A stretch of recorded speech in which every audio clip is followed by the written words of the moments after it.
In 3, 2, 1. Richard. Sam. We got a special guest today. Mo. Why don't you give him a better introduction than just like Mo? To all the people out there, this is coming from the Brutus blood.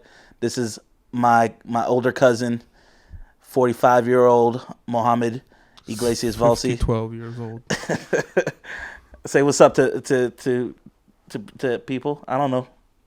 What's up to the people? I don't know. Yeah. Yeah. My name's Mo. Richard's my annoying little cousin.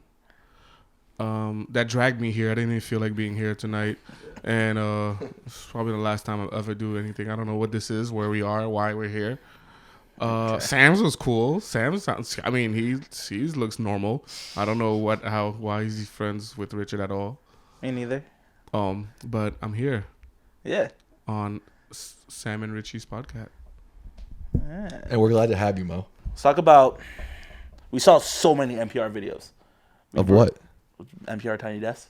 We could Right. We all listen relatively to the same type of music.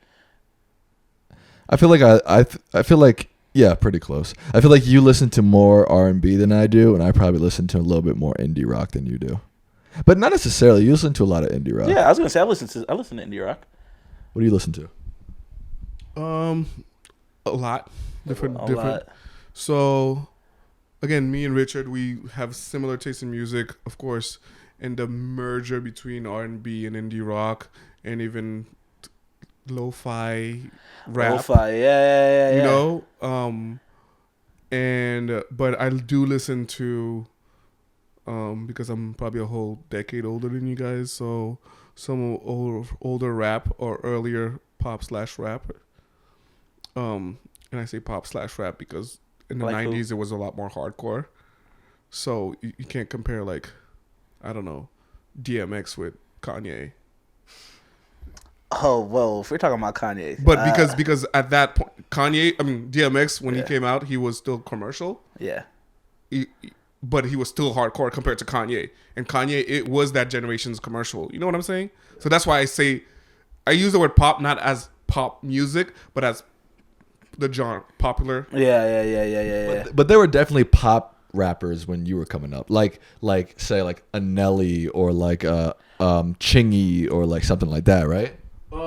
Yes, they were. And I use Kanye for two reasons: because I'm always biased of one of my favorite artists, but also because what I know of him is that he was the one first rapper to successfully made it as using pop music and merging conscious rap, which is the both extreme at the moment. Because you have on one side, you have these conscious rappers that never really made it into popular, like Nas, Consequence, like Common.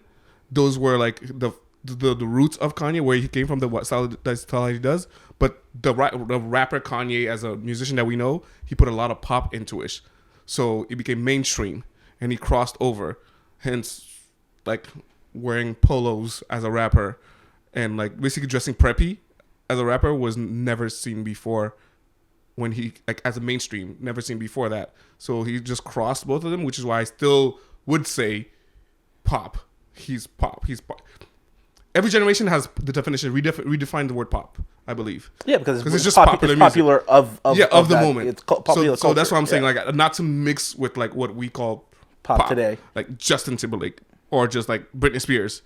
It was just popular of the moment. Okay, I think you're right. As you were talking that entire time, I was trying to think of another rapper who did it before Kanye. Me too. I couldn't think of another I was one. gonna say Lupe Fiasco, but I wouldn't even. I wouldn't even say him. People that know me, whenever I bring Kanye up, I know what they think. But the thing is that I know I have this one thing that I can actually say history-wise is because he did that. And I think that was, for me, it merged two worlds that I belonged in. Because I learned and got into rap pretty late. So I just had to track back old school rappers. I didn't know who they were. And hardcore rap was completely, I didn't understand it at all. And as a regular teenage or preteen American, you just listen to whatever pop music is. And for me, he crossed those two worlds for me. And that music that he produced was like, for my generation at least, the first of its kind. And then you have a whole wave of baby Kanye's, which is everybody that was one part influenced by him, which are main stars now. Because you have Drake, Chance, you have... I would say Chance is definitely a baby Kanye. Well, these are like directly produced by them. Yeah. But then you have also like having the guts to do rap and talk about different subjects, like gore rap, goth rap. So you have these Chief Keefs, you have all these other rappers XXX, that are babies Lil that Uzi created Verts, generation yeah. after and after and after, which is why I'm saying, like, not saying that whether he had direct impact on some artists, but indirectly it made it cool to not be from the hood talking about shooting guns and fucking bitches. True. That define That's rap. True. I like that. I agree. Do you think that Lil Wayne sort of paved the way for like a lot of the Atlanta rappers, like say like a Young Thug or like a Lil Baby or something like that? I think in a way, Lil Wayne had a huge influence, and the influence was kind of like aesthetically what you presented yourself and where you came from. Yes, he did, but he's so unique. To be honest, he's so unique. I would say Young Thug at first, but that's because directly from Baby was like very sounded almost like what you would say a new version of Lil Wayne was. Yeah. But that's as soon as he left being under Baby, which made Lil Wayne. Yeah. Then Young Thug was different. You know, he was supposed to be more as an individual. Yeah. So yes, at first I think he was pushed as a new version of Lil Wayne.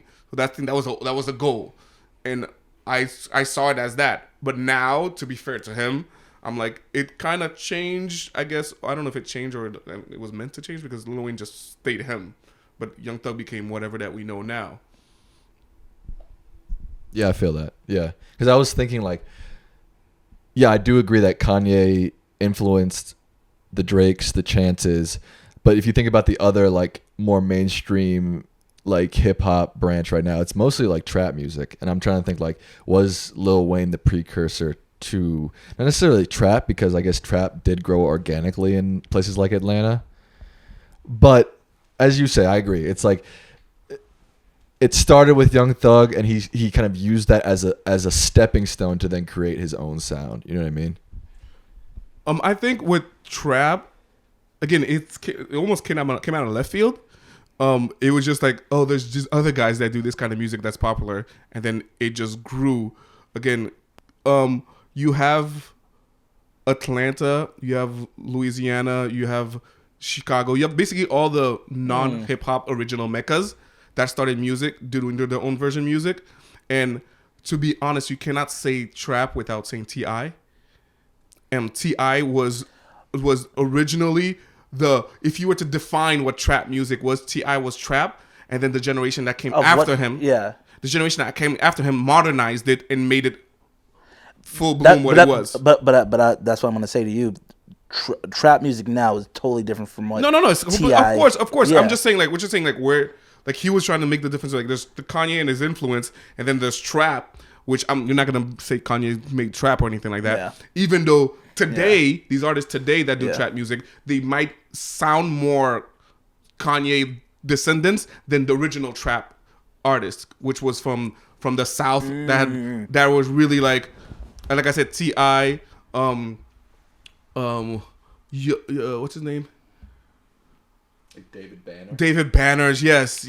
Young Jock. Ooh. You know, you have these guys that were like originally just doing music from their area, but then again, I think it was more in the production of the beat, and then that became more trap. And then there's always like the initial, and then there's like the modernization of it.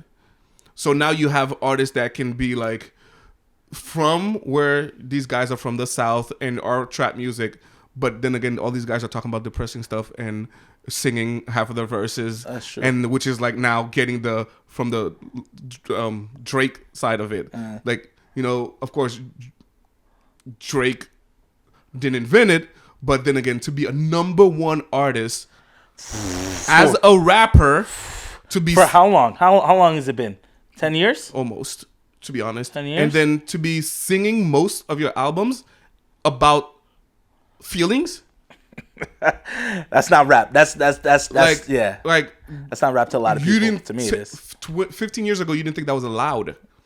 You know, you didn't think you had to really over-define yourself. Yeah. I'm alternative. I'm this. Yeah. I'm this. But nowadays, if you cannot sing, they'll be like, "That's perfect voice for you to sing your hook." You know, singing your hook is not. They didn't invent it, but to become the number one for a long time doing it, I think there was none before Drake. Even 50 Cent sang. And that was an influence. 50 Cent started singing his hooks, and people caught on to it. That worked. But still, it was still hardcore. Well, not hardcore. It was hardcore, more hardcore than what it is now. Mm-hmm. Yeah, I agree. I've got a question. Another question. Do We'll you say think what? We'll say it. Do you think that rap and hip hop is becoming the sound is becoming too homogenous? Like it's becoming It's sounding like you're saying, like a lot of these. too derivative of what you've heard already. Well, not even that. It's just like I'm thinking like when we're talking about these cities, like when we're talking about Chicago, Atlanta, LA, New York, like 20 years ago, all these rappers sounded completely different, right? And the sound coming from those cities comparatively was totally different.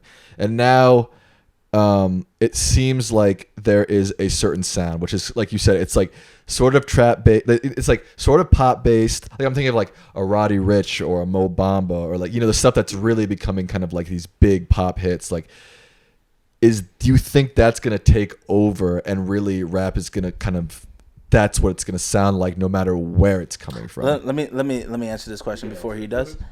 I would say it already has. If I'm gonna be totally honest, I'm saying that sound of music of Roddy Ricch is just the newest Travis. I want to see if even put Travis Scott in that. Travis Scott is a whole different sort of sound, but there's the artists now that are following the influence of what Drake's sound is it has for the past 7 years they've all sound like that. What's being played is that's what it is.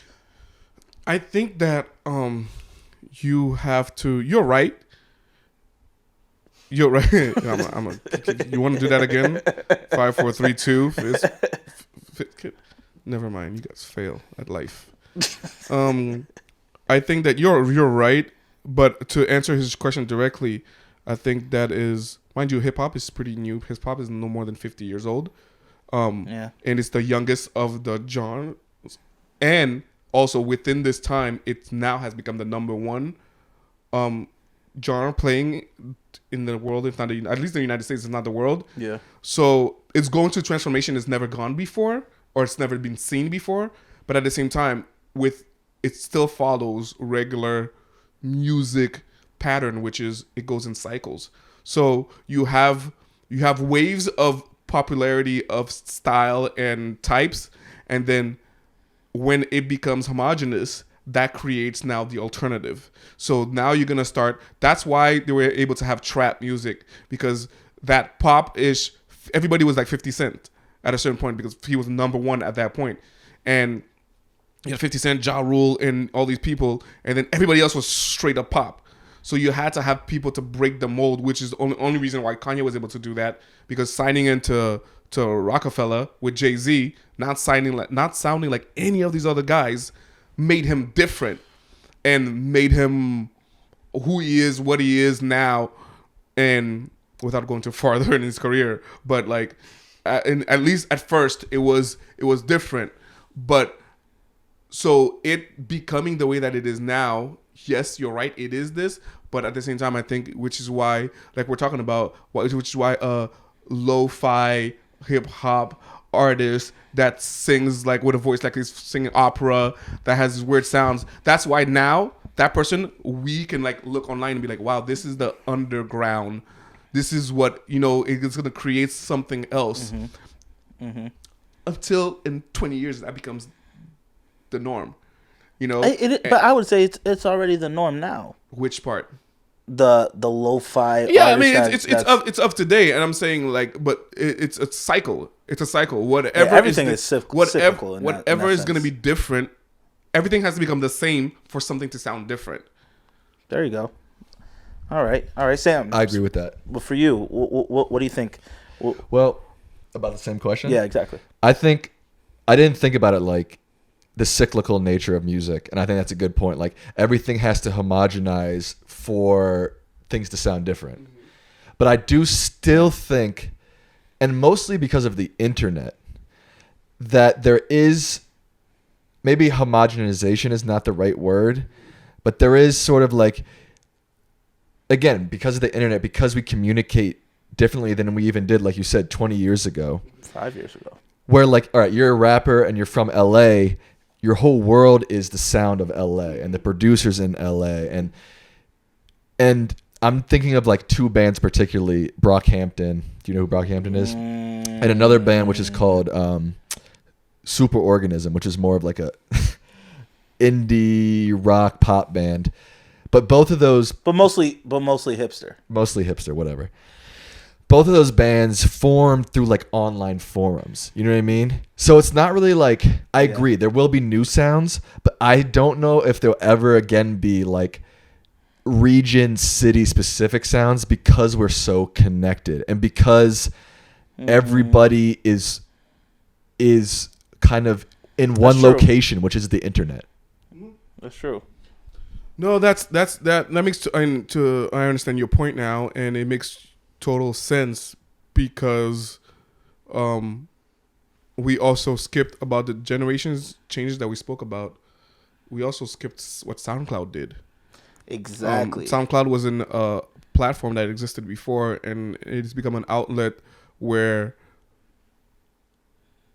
just like its precursor YouTube, you can discover people, you can become famous, and then you can become the top. You can go straight to the top from that. Yeah. And now SoundCloud has allowed people to put whole projects and albums, and you can easily send a link or go listen or favorite it.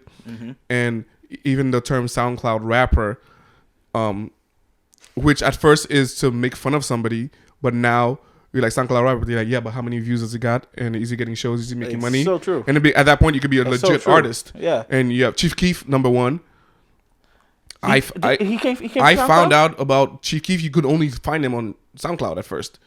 I don't think he would consider the typical SoundCloud rapper, but at first that was a platform which like you had to go. His music was out there first, and then until like he got signed or whatever, and it was access to other platforms, and then that led to the whole generation that came after that. But I think that it was a good thing because it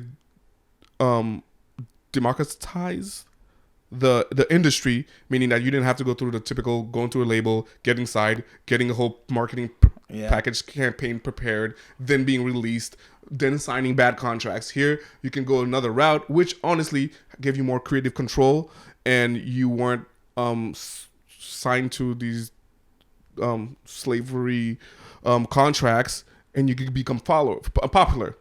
And again, nowadays there's no such thing as an A&R looking for artists and stuff like that. You need to make your own clout with your own area first, and then eventually you'll be offered a lot better deals than these other guys got beforehand. So it's good. It's a lot better for any artist, but at the same time, like you're saying, yes, there is a lot less regional, because you can be from the South. Yeah, you can be from North Dakota and sound like the number one rapper in the world. But I would also include that it made more sense to be a regional artist back in the day because your producer was there, your sound mixer was there was in the also same area. It wasn't a choice. Exactly. You either had LA, but if you wanted to sound like West Coast sound, and West Coast sound wasn't the main sound. Yeah. It was because the mecca of pop is New York. Exactly. So you had to end up in New York anyways.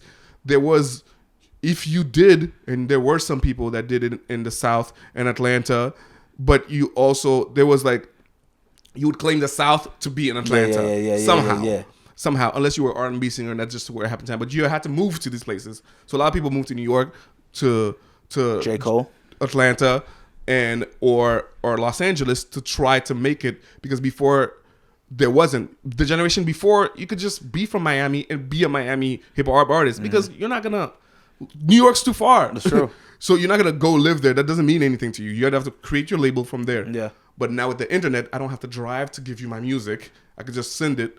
You can sign me from my house. Yeah. And I will be influenced by everybody else as well. Yeah. So I think what you're saying basically, there's been 3 iterations. There's been like maybe 20, 25 years ago. It's like you live in Miami. You know, I mean, there was a huge Miami hip hop music. Then there was like a second wave, which more like maybe like the Cole Wale generation, where you would actually actively, because I think Wale moved to L.A., Cole moved to New York, and now we've got this third phase, which is the internet phase. And yeah, like you guys were saying, like you were saying, like there's not that person to person contact that you need anymore. Exactly. So it's like if you live in Nevada and you're on SoundCloud and you listen to a producer in Massachusetts, that, you know what I mean? You send them your stuff, you rap over it, and boom. Yeah, you know what I mean? musical team can be created around the world now. Release the album. Exactly. And you can release the album from that place. So now like 4 different locations created one album, mixed of sounds and different influences, without it being like, oh yeah, my New York person. Oh yeah, my you know. Exactly. So you can do that, which was honestly the DMV area, which we're from. A lot of artists was able to come out as soon as that happened, because before you never heard. So true. It was rare. You had a few people from Maryland, but you never hear them. Those people that left a long time ago. But after that, like within the past 10 years, I would say a lot of, whether it's underground or mainstream, a lot of, and not even hip hop, a lot of artists in general, you're like, oh wow, you're from Montgomery County. Yeah, you're from Montgomery County. You know you're from what? Virginia. Like, how the heck is that possible? Like, I never hear anything from here. But they didn't have there's not a specific sound from the area, but people from this area was able to go. Wale was probably the closest person who actually like kind of like gleaned a little bit from the DC go-go type sound. He kept to his roots. But like someone like Logic, I mean, he sounds like any other pop rapper there is out there, basically. Yeah. And GoldLink, I would say, look, I am a fan of GoldLink. I've been following GoldLink for years. I would say GoldLink definitely switched the go-go sound to a more like, he was funky. He was funky when he first came out, so people started listening to it, you know? So when he started becoming bigger and doing a lot of other stuff and like getting globally known or nationally known, he started conforming to what people wanted to hear, what radio hits are now, which is weird because people don't even listen to radio, but that's a whole nother subject. The thing that also changed is that we kind of said that back then every region had an accent and a specific sound that people kept to, and after over time, like they hone into it, you know. So like if you're an aspiring New York rapper, you know what you're gonna sound like. You're not gonna sound that different. Like if you sound that different, you're probably gonna leave and go to where people sound different. For the DMV area, we are a melting pot of cultures, races, influence. So already there would never be a DC sound. You have go-go music, which is probably the only influence. But again, we are all, like a lot of people from the DMV, we're all like at least 2-3 generation foreigners. Yeah. You know, we are like we all like, I don't know how to say this, but it's not like a lot of people here, from no matter what race, 4 generations ago were not in the country. Oh yeah. You know, so that already brings a mixture of influence, and which makes it so there isn't a real DC sound. And obviously, because of the internet, it's not going to be like the ghetto, the hood that comes with one sound. Because before, back in the day, New York, it wasn't Manhattan sound. It would have to be Brooklyn, Queens, Harlem. Yeah. Because that's where hip hop comes from. Now it's become with globalization and everything else. Anybody, white or black or Hispanic, or it doesn't matter what you are, you can become a hip hop artist. Nobody's going to tell you can't because of whatever. And then you have the biggest producers and rappers that are completely from different background than the original hip hop came from. But it's also interesting now to hear like UK artists start making it big, like UK rappers, because they have grime, they have what do you call it, drill. They have drum and bass. They have all these different influences that is their sound.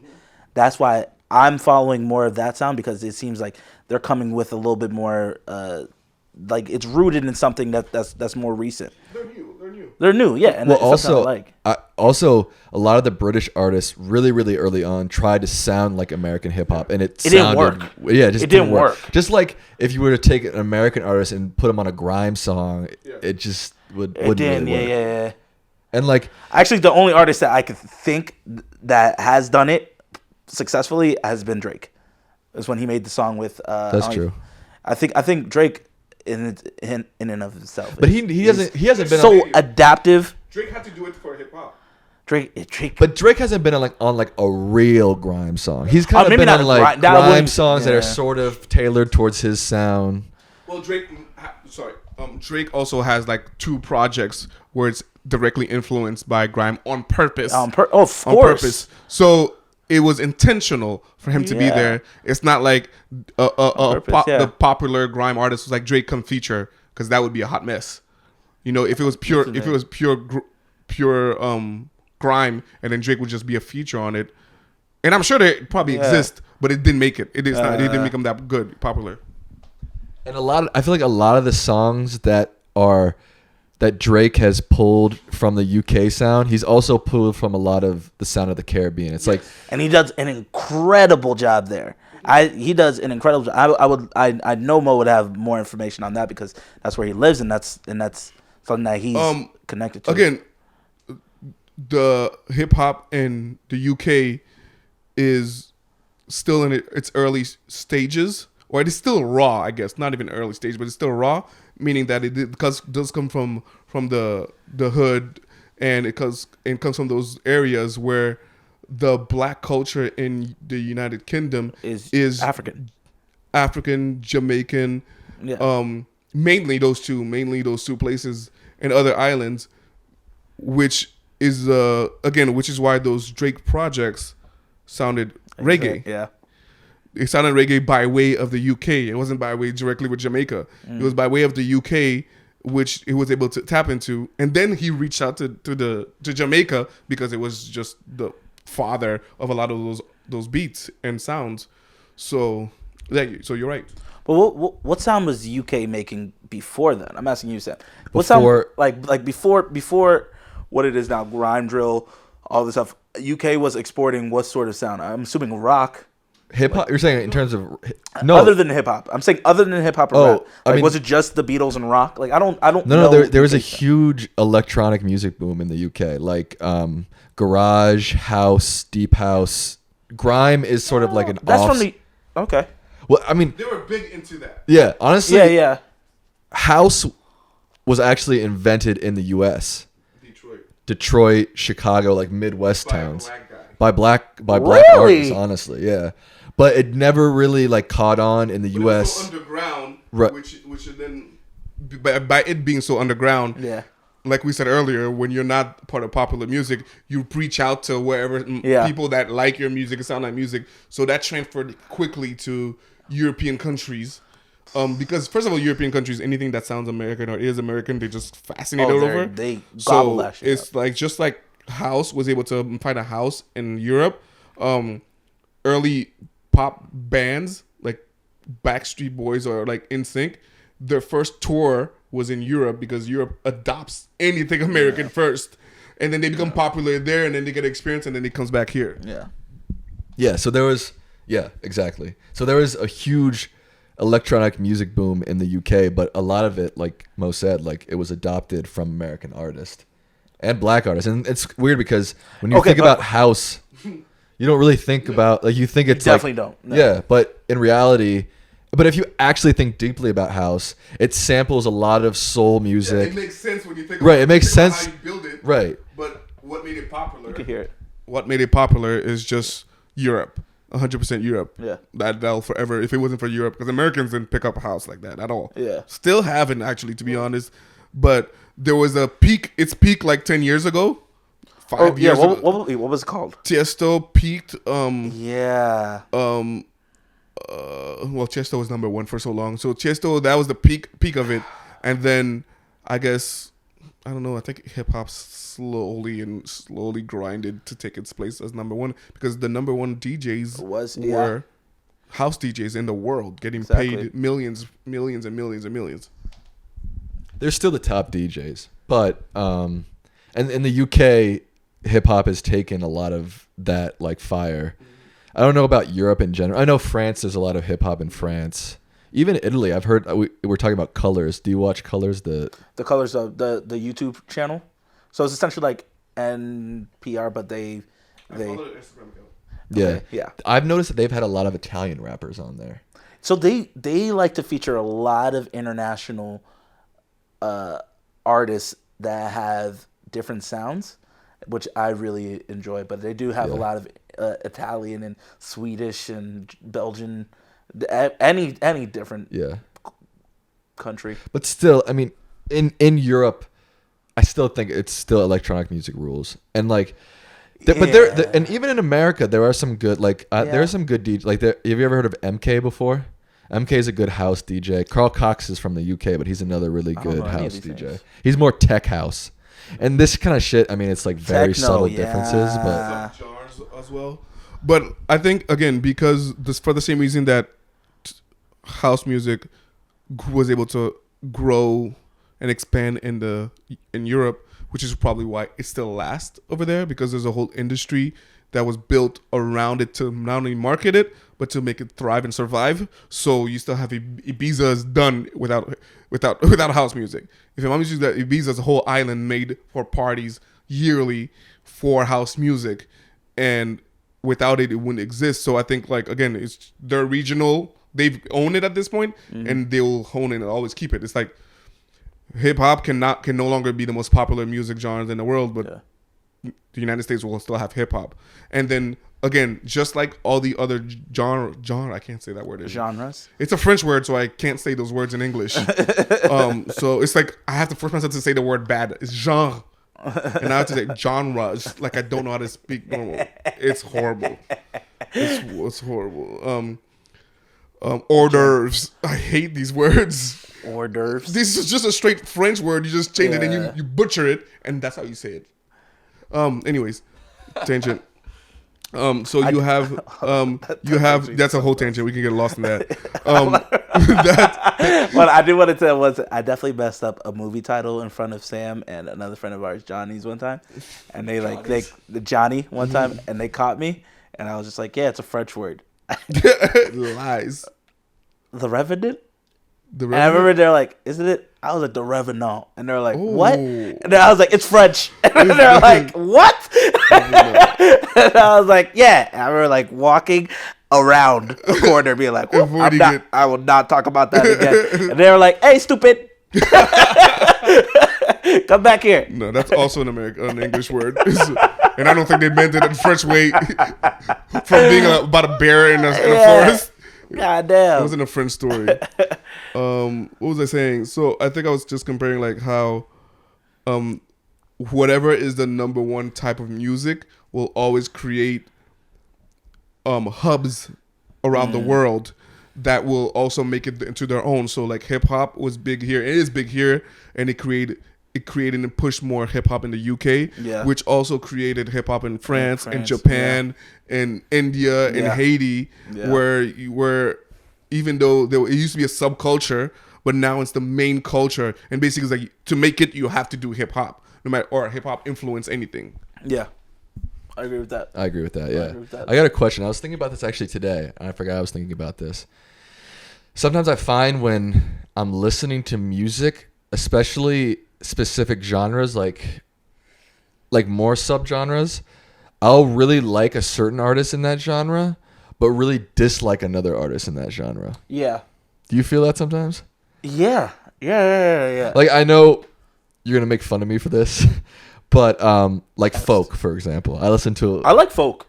I like folk. You literally made fun of me for liking Cat Stevens for 7 hours the other day. 7 hours. No. You said. So wait, before you say anything, Anybody can make fun of you for liking Cat There we Stevens. and thank you. Even folk people can make fun of you for liking Cat Stevens. I'm so I glad know there's Cat another black Stevens person in this because he was the butt of a lot of jokes, and I had to figure out what Cat Stevens. Even though he has popular songs that made it through mainstream, Yeah. but then again, I had to know what he was. So Exactly. being made fun of it's not special. Don't feel special to be made fun of. not like it's not like you're not defending folk music here. I don't even.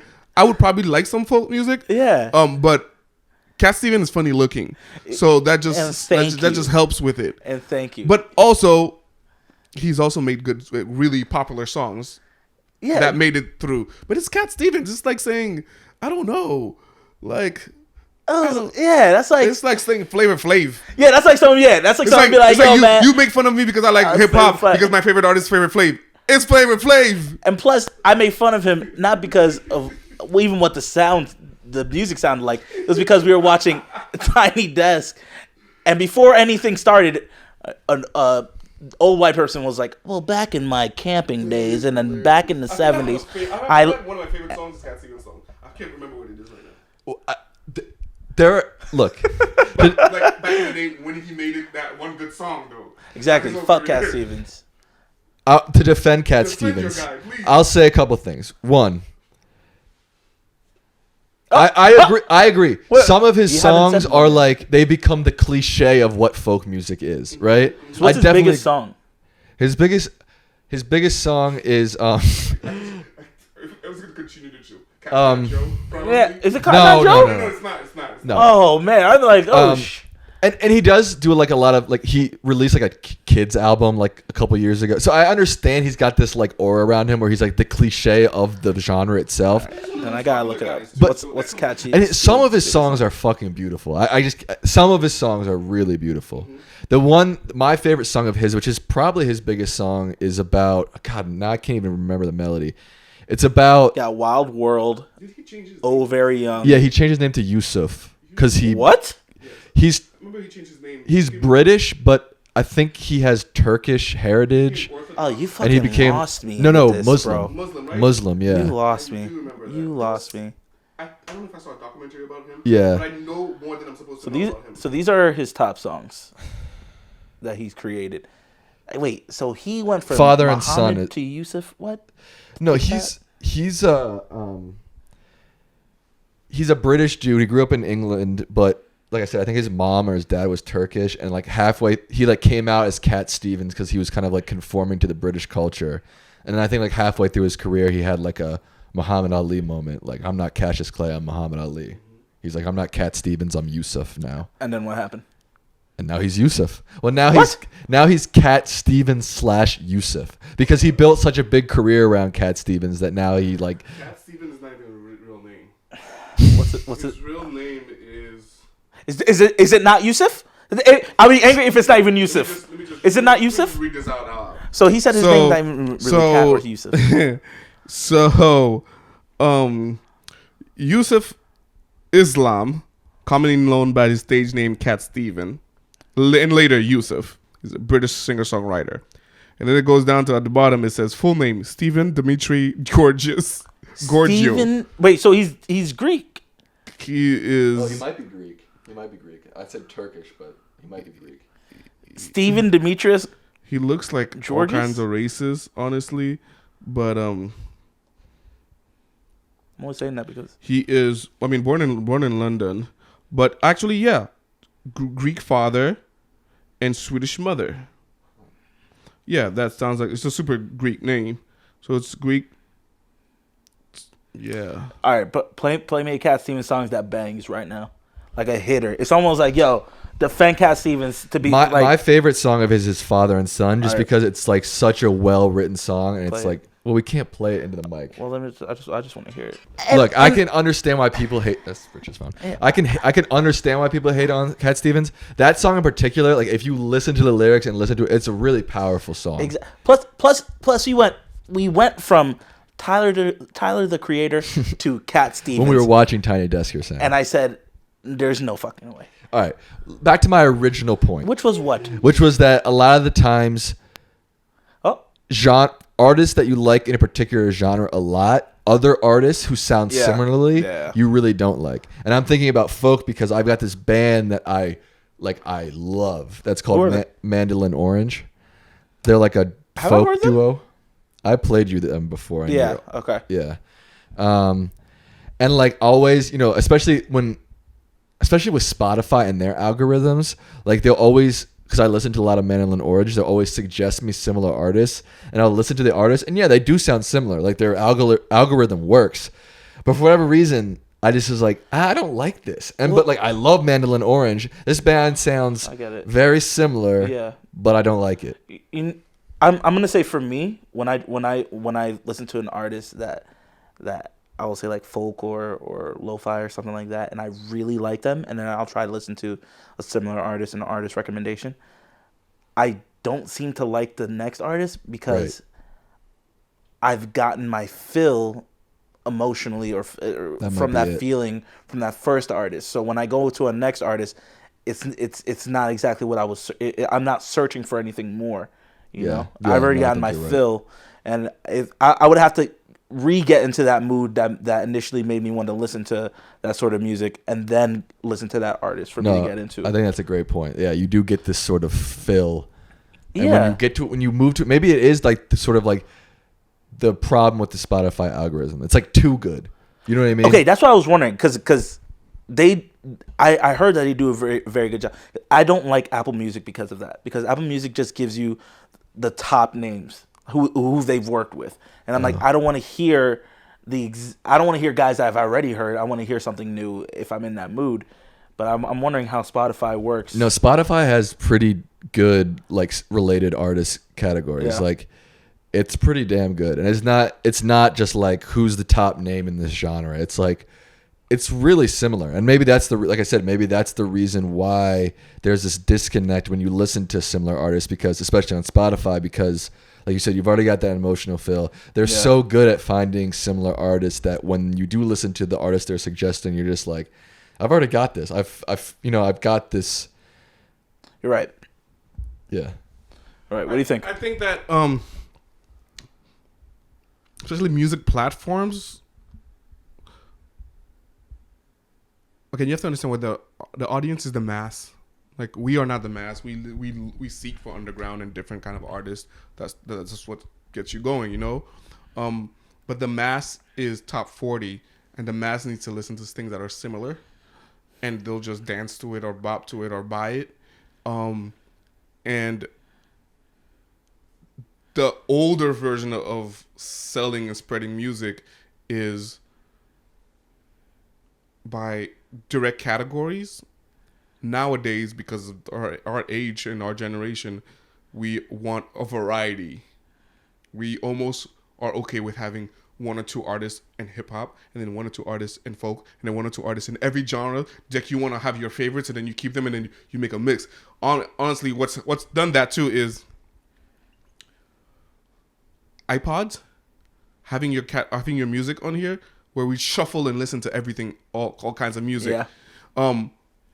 That wasn't the way that music was Supposed ever to be, sold or planned to listen to. Yeah. Before, it was a package. It was a whole album that you had to listen from beginning to end. Exactly. The same artist had the same kind of songs, and you listen to the same kind of artist. That's what. Are you a fan of? Like, right now, we're redefining it, because before it's like, are you a fan of hip hop? Then you stay in hip hop forever. Nowadays, right now, already tonight, we named like at least 12 different genres that we are, and not even including the ones that we didn't mention. That's very true. You know, because we could go deep into another ones that each of us don't like. Exactly. You know, that we have a lot of music that we listen to, so we are more like, we have more variety in our heads, which is why clearly, if you are a music file, if you're not gonna like two of the same artists. Like, that doesn't work for you anymore. If you don't care, if you're not in touch, or you don't have any relationship with music, then whatever type of these things, I'll dance to a whole party like that. But right now, if we listen to the one artist like that, we want something completely different after that. Yeah, actually, I still ingest music on album to album, but I'm the rarity probably. No. That's still like. Again, there's another reason why you do that. You also are. Right. I think you should correct me if I'm wrong. you also are a musician yourself, and you understand the concept behind. You understand the concept behind projects. Yeah. And like a project has a story that is telling you there's moods involved. A lot of people don't consume music like that, which is why there's singles. Right. Which is why like yeah. a lot of songs don't have videos or anything like that. Yeah. Mm-hmm. And some artists make their albums that have no cohesiveness in it. It's just a bunch of songs. And it's the ones that Like Justin Bieber. Yeah. The ones Justin Bieber's new album is incredible. Don't. But it has no cohesion to it. It's cohesive to me. Before an artist could be Get before you. an artist could make a theme about like however cliche this could be, but it could be like Jesus depression, and then there's like where it starts off, where it goes, and then after that, and then after that, and then all the process, the whole roller coaster behind it, or it could be but that's it. It's not gonna have a random love song in the middle, like it's the whole thing, and then it puts you through a mood. It's just like it's just like early Drake, which I would say Lupe Fiasco's. Which one was that? It was Push. Is Is that early stuff? I didn't listen to it very late. Yeah. All right. Well, it was one of his earlier albums that he did. It was pretty. It was mostly like feelings, and then he threw a love song in there. But then he went back. A good example for me for original, it was like early Drake mixtapes, and I think the reason why it captivated us is because you could tell it was a story. There was a cohesive. It's a story which you know all the songs, and it's just like not early. Frank Ocean's first album, which is Frank like Ocean, yeah. It takes you through a whole emotional thing where you cannot not listen to the whole album, you know. And though I think those are better projects, it's a better quality projects where they make it like that. So yes, those you could easily listen to front and back, but there's so much that you can't, and there's so much that you don't even know when the album comes out. It's just like two singles, and then they famous, and then you hear the next album is being done already. Yeah, no, I mean, and that's why I like it, because I like that journey. I like really immersing myself into like an artist's story. And I mean, I'm also a filmmaker, so that's probably also why I like it. But like the first time I thought about it like that, I mean, we're younger than you, so this is probably like, but when I saw the cover of Good Kid, Mad City, and it was like a short film by Kendrick Lamar, I was like, yes, this is like a short film. But it's not, but it is, but it's not. You know what I mean? Yeah. And that's what really, I had always been an album person, but I had never really, I was 2012, I was like 20 years old. So I had never really thought about it critically like that until that moment. And I think that's what I like about it, is that it's like this journey. And it is almost like a short film. It's a sonic film, but even though it's a sonic story. You're absolutely right. Yeah. I got a question. Another question. I'm going to say a statement that you might not agree with. You might agree with. First off, tone down. Okay? You came out too aggressive. I'm going to say a statement. There you go. I'm gonna say a statement, which you might not agree with or disagree with, but then I have a question on that statement. Oh God, okay. So I think that for the past maybe be aggressive about it. Just let me go. Just let me do it. Okay. Yes. Say it louder. I'm ready. I think for maybe like the last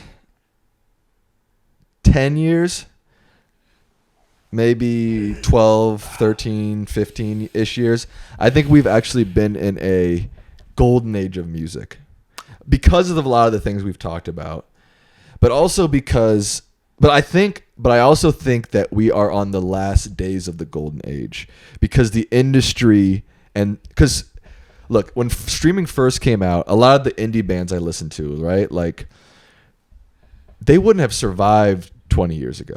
No way. But now, I mean, a lot of indie artists I listen to, you go to their Spotify pages, they've got 2 million monthly listeners. You can sustain, you're not going to be like the Foo Fighters. You're not going to be like, arena rock, rich rock stars. But you can still sustain a life streaming 2 million followers a month. You know what I mean? Okay. And I think, the SoundCloud era included with the early days of streaming are the golden era. But I think now, like you kind of said before you could kind of get around the industry. But I think the industry is beginning to take over the streaming world. And now you can't get on the pages. You can't get yourself out there without sort of succumbing to the industry a little bit. So my question and point is, Do you think we were in a golden age the last 15 years? If so, do you agree that it's the beginning of the end of that golden age? I see what you're talking about, and I think if I were to break it down myself, I would say that we are in a transitioning period of the industry. And our beginning is really depending on your perspective or point of view, to be honest, because you have to be the non-variant. Like if you're stable, then everything changes. But if you change with it, then it's not. And then it depends what end of the spectrum you are. That means some people that benefit from it or people that are not benefiting from it. The industry itself, it's struggling to keep up with the people. So the industry itself in the early streaming ages from Napster, which is late 90s, early 2000s, took a huge hit, and they've tried to resist everything so far. And one of the best thing they do is they try to adapt.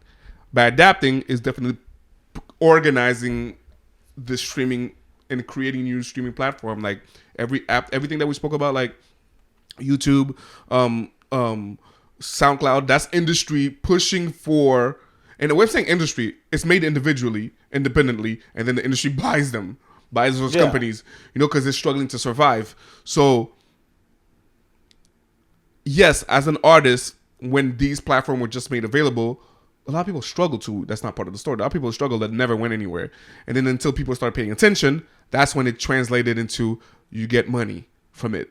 Because the first artist to have, let's say, 1 million stream, because that's not much. The first artist to have 1 million stream on SoundCloud might be a nobody. Might be somebody that's not rich, let's say, for example. And then, so it probably came after that people really started making more money. But you also have now that's the industry fighting to stay. Now you have the people, the artists, struggling to make it, quote unquote. So now the definition of making it has changed, because before it was dependent on the industry. Now you can be an independent artist streaming 2 million per month, not signed to anybody, but there's so much that you make off the streams. Right. In the beginning, you made almost nothing. And then now they're cutting bigger pieces, and the smaller platforms give out more. But the real way artists make money is by touring in concerts. So if you can get 2 million a month only, but you have sold out tours and shows everywhere around the US and the world, you're getting a bigger cut than a lot of people that have billions of streams and are signed to labels. So that has also become the way to go. Yeah. Like, I know a lot of people in the industry are creating actually platforms for independent artists, or for artists to remain independent. Like, you might need a distribution deal only, or you might need like certain aspects of the contract, but you don't need everything else, because nowadays, to be an artist, you have to come with your own followers.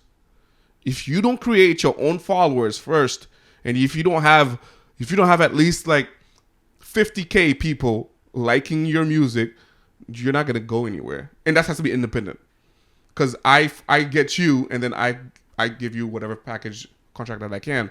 So the individual artist, or let's say the independent route, is actually becoming what to do, because you've also had to deal with all these people that started from all the people that were successful in the industry. At the end of the day, they're poor. They can't release music. Mm-hmm. They're not successful anymore. And now people are trying to find out, how can we not have that lifestyle? And the thing is to be one day not be tied down to these contracts where they have to spit out contracts for them yearly and not make that money. Able to control their merchandise. That means putting out songs, getting bigger cuts, selling their own merch, clothing, apparel, creating their own tours and concerts, keeping the most of the money. Because at the end of the day, it's a money thing. So how can I keep most of the money? Because that's how I'm able to survive the longest. Because I can take hiatus, come back, make my own album, and keep on putting out. And I don't depend on, I'm no longer the popular one, or the industry or the label doesn't like me anymore. Because we have a lot of artists today that are our favorite artists, but we don't hear of them. We think it's because their time passed, but no, executive decisions. Oh, we have somebody better. Wow. Before you answer, Wow. I guess what I fear, Wow. what you're saying, I fear that the industry is starting to dig their nails into the modern way we consume music. Like, you're right. For a long time, all these artists were able to bypass the industry, right? And I feel like, because if you think about it now, I sort of work in the music industry. It's Richard doesn't even get it, and I've explained it to him many times. What everybody talks about now is, I got to get on a Spotify certified playlist. I got to get on the main page of Spotify. I got to get on, and these things are, the industry is beginning to turn the lever slowly back in their direction.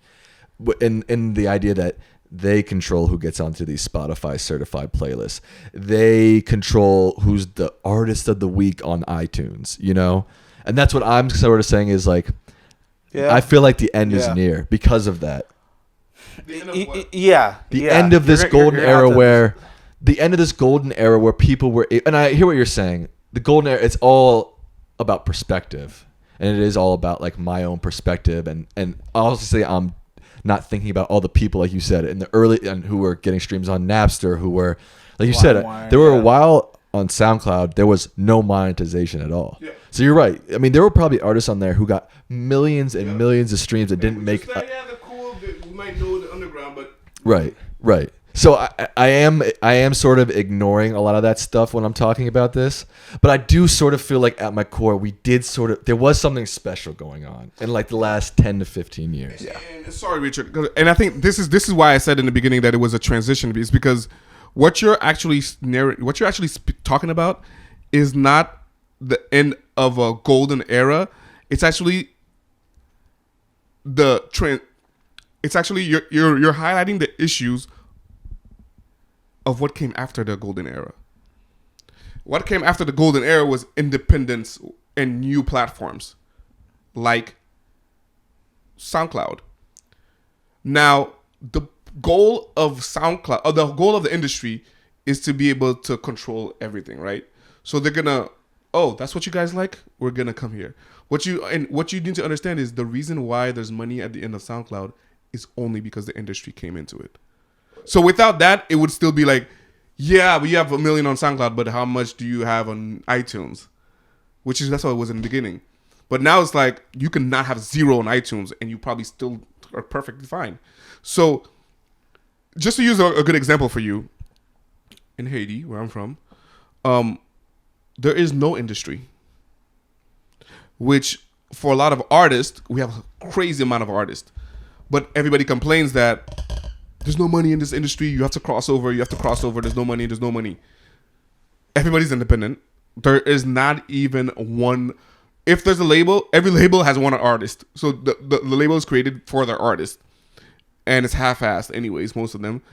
So there's no industry. And there isn't as many transition. So it's whatever's working, people are going to try to, whatever's working in the States and big countries, that's what people try to do. They're trying to get into the industry. Getting signed by Sony on the worst contract ever from a Haitian artist is the best thing that can happen to them. Because we haven't gotten that. But what they don't realize is that they've also avoided of like getting robbed or becoming number one streaming, like these people in the early 2000s used to be number one streaming, crazy artist, number one song forever, and be poor. They don't have that yet. What we are talking in Haiti is to create an industry. Like even me, I was trying to create like a manage some artist, and then I realized that I wouldn't.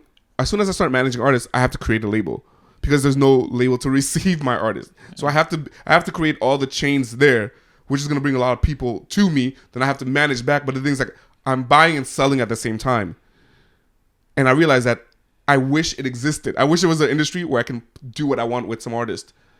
So no matter what, there's going to be an industry. Let's say that before it was a top of Sony and Columbia Records, and now it's SoundCloud, YouTube, CEO, iTunes, which didn't exist before, they were in the head, but these are becoming the industry now. And what you're talking about, so basically, every time the industry changes, you're still calling it industry, but I'm saying like, no, that's a new industry. That's a completely new industry, because right now you can't do, if you don't do SoundCloud right now, what are you doing?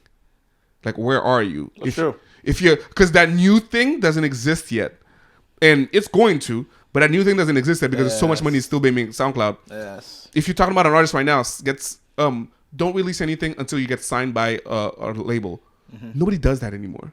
That's crazy to hear. That's like, are you retarded? I'm like, no, just put it on your Instagram page. Like, you don't need anything, and you can still perform at a local bar. You can still do anything. This podcast that we are doing right now, it's an outlet that we don't have to be a big TV station that's gonna look through our stuff, like our character, change our haircuts, and tailor everything. We can do this now.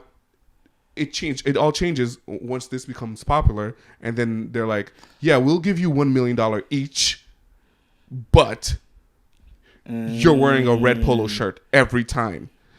So you have to give in a little bit. I would rock that red polo shirt too. To get, you have to give in a little bit to get. So now, to make a long story short, you can do what has always been available for every artist, no matter the industry, no matter what period of time. Remain independent. Yeah. Remain independent is struggling, but you earn every dollar that you have is yours, no matter what amount, because you don't have to be. Nobody's shoving your music down other people's throat to make you have a bunch of money. We have a bunch of artists that are super rich and make a lot of money performing, but nobody likes them. But the mass consumes it anyways. I hear you. I said a lot of things. So I was gonna say I had a point, but it was hit. Each one of my points was hit. So I have nothing. I think the main thing that resonated in that last one was it's about every time there's an evolution, it's about the new industry. Yeah, I hear that. That makes. So you're right. It's the industry as a spirit is always grabbing onto what new is. It's always grabbing onto, and everybody's losing it. So it is the end of an era once it consumes it. But then something else is going to be created after that. There's one thing they can't control is like an independent artist, which I don't know if you guys know a very successful. Independent artist. Yeah, because there are now that are like, we will never see them on MTV or BET or even all the video podcast shows. They won't show up, but every year in your city, they're in a concert performing, and they have their own core fans, whether you like it or not. And they might not even be on SoundCloud. There's other platforms where they have millions of followers, and those people are there. But as I spoke to some of my, I have some rapper friends, and I had a conversation with them. I'm like, you have to. It's a choice you make. You know what your goal is. If your goal is for your own artistry and your core fans, you could do that. But if you think you're going to be the number one artist with the big influence in the world, that does not exist without the industry. Yeah. Like my statement remains true because it does not exist. So in the future, I don't know, but I'm talking about right now. So I'm not going to plan on something that doesn't exist. That does not exist right now for you to be completely independent and for you to be the most influential at the same time. Because a lot of people do a lot of their passion is because they want to become influential to reach the most people that they can, whatever message they have. So if it's like, I want my words and lyrics to heal people, you will heal 200,000 people for the rest of your life every year, or you can reach the mass. And there's no such thing as touching the mass without an industry. Okay. It's like a catch-22. What do you think, Sam? We've gone over a lot. Yeah, I was thinking about, not to change the topic. I mean, it's still the same topic, but it's just something interesting that I noticed, kind of piggybacking off Mo, was, I don't know why, but I started seeing these YouTube videos pop up on my feed, like these BET channel YouTube videos, like Where Are They Now? Have you seen those? Like, There's shows. There's whole shows. there are whole shows. I just seen the clips on YouTube, or like the single stories on YouTube. It's BT. Where Are They Now? That it's kind of like Where Are They Now? Yeah. And these older artists, and I saw a bunch Yeah. of them. Chingy, Lloyd. Who's the one that was the most? There was one that was really interesting. Well, Chingy's is pretty interesting too. But who's the guy who was Tips? Who sang Tipsy? Jaquan. Yeah. Almost every single one of those stories, though. I mean, this is a tale as old as time, as long as the music industry's existed. They But didn't kind own of their piggyback. masters. What? They didn't own their masters. Well, not explicitly, but it was always an issue with the record label that ended their careers, basically. That's literally where I got the quote that I said Right. earlier. I'm like, it's not their fault. It's literally the decision of an executive. Yeah. That's why we don't know. And sometimes it was like petty shit. And like, it's like, bro, if you wouldn't have, sometimes it was the artist being petty, sometimes it was the label being petty. But I just had in my mind, like, It's not the bro, music. what? It was never the music. It was never the music, right? And it was like, bro, if somebody would have just compromised here, it could have saved this dude's whole career. And usually it's something petty, like money, or like even like with Chingy, it was about like some like news story that broke about him, and like him like being with a transgendered woman, and then he was signed to like maybe even 50 Cent's label, and then he got in like 50 Cent didn't want that PR, and you know, like petty shit like that, even like basically ruined his whole career. And it's just, I mean, I don't have a point, I don't have a question, but it's just kind of your points made me think about, like, there is always an industry and there's always a way to fuck it up too. And these guys, and basically all those stories, if you sum it up, it's like there was some dispute between the artist and the label, and now there's a Where Are They Now episode about them. Yeah. It's sad, kind of, honestly. I mean, who knows? I mean, Chingy could have been a good artist. I mean, who knows? Who knows? I mean, they were sort of in that weird, like... Well, you're right, and it's just that they were not in control of the careers at the end of the day. You know, artists are artists, and artists are crazy, and they only think about, like, they're selfish, and they only think about certain things. So they're almost self-destructive by nature. Yeah. But at the same time, since the 90s on, it's been disputes. And I guess in the 70s and 80s, it was drugs. They just died from overdoing their art or whatever. It's just being in their head a little bit much. But after that, it became just industry crap. Is everything good? Yeah. It became industry crap that just messed things up. And like you said, very petty things. But these people, power, greed, money gets involved. And like one of these artists, I don't remember which one, it was just because, well, we have this other artist that's doing really good in the label. So your second album, like they just, your first hit did well. Your first album did well. You want to do a second album, you're going to have to wait until this next person comes out that we just signed, that is very popular right now, because we are thinking about money and streams and numbers. Yeah. Right now, you might make 700,000, but we have somebody that's gonna make 1.2 million. The math says we go for 1.2, and then if you're still good, we do 7. And back then there was no independent routes, so these people had no coach. They just had to sit and wait. And some of them, once you say no, you quit, you're unsigned, and the chances of you getting back is none. So you have these these guys are. Some of them are our age because they started really young. Yeah, and some of them are our age, and they're like, yeah, you know, I still got music left in me. Yeah. And I'm like, what sucks is our attention span. Yeah. I'm like, because you can come back. Like, I love Jaquan's song. I was in college when that song came out, and I remember how it took over by storm. And I probably could have listened to at least 12 other songs similar from him, and I would have consumed it as a consumer. And it kind of goes back to, but yeah, you get our fill from other people. yeah, and then but I got 3 from him. Yeah. And then he completely disappeared. And I remember within the next year, everybody's like, what happened to him? Jaquan, where happened to him? I remember asking what happened to him, and then I stopped asking because then I didn't hear anything until the other day. That's 2005, 6. Who was the one that poked their eye? It's 15 years ago. Nah, That's bro. literally 15 years ago. 15 years just went by. And That's wild. He's talking about, yeah, I got a lot of songs left in it. But sadly, you're like, Nah, oh, bro.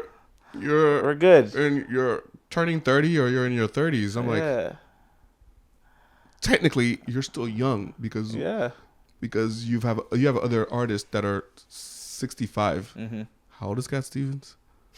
And full circle. And he reinvented himself many times, and he wasn't as popular as he was before, but he still has has a fan base. He can create brand new fans, and you will spend your dollar to go see him live as long as you have the time and you're capable of. You said $1. No, it's the $1. That's good. All right, well that was a great podcast, Mo. Thanks for stopping by. Anytime, all the time. Thank you for having me. This is great. This is my first official podcast. Yeah. In life. Hey, and if you guys ever are into Haitian podcasts and love what's the LeBron show? The Shop. The Shop, and you want it in Haitian Creole. Soon coming a show. Various topics. Bro, yes. It's gonna be based out in Haiti, and it's gonna be in probably speaking English, French, and Creole at the same time. Subtitles will definitely be there. There it is. I will make it as English as possible, clearly, but subtitles for the other languages in case people don't understand, and even if bad accents show up from time to time. So yeah, and definitely we'll always remember the precursors of my podcast, which is Sam and Richie's. All right. Deuces. Thanks for watching and listening.